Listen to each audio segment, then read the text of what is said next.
PEGI 16.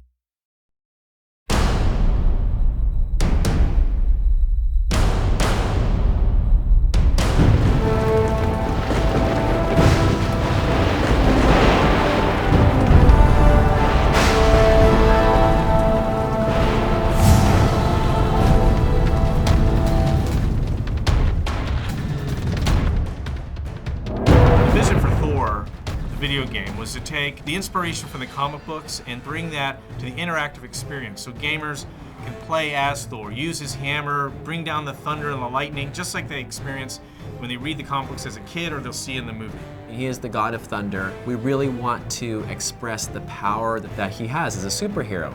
He's going against big demons and giant trolls scattered across the 9 worlds. The bosses of each of these worlds are these monstrous, titanic entities with all sorts of different powers capable of tremendous destruction. It's been great to take ideas and concepts, not just from the comics, but from Marvel themselves, building enemies that are worthy of Thor. The game is not a play the movie game. Our narrative is very different. We worked with Matt Fraction, who's one of the scribes for the Thor comic. When we first started talking about the music for Thor, I pulled together all the different concept art, the videos from the game. What we actually wanted the music to do is play like a thread that is tying the game together from a dramatic point of view.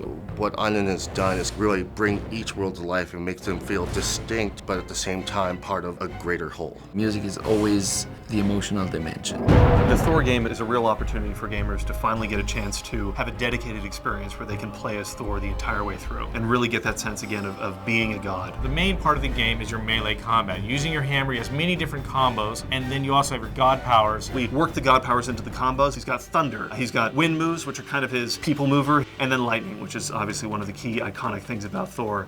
There's a grapple system. Thor literally climbs on top of his enemies in order to get the best vantage point to bring the hammer down. There's something just fun and visceral about playing with a character with a giant hammer, smiting people left and right. It's such a gratifying experience. You know, I think people are going to be really excited about being able to get their hands on it.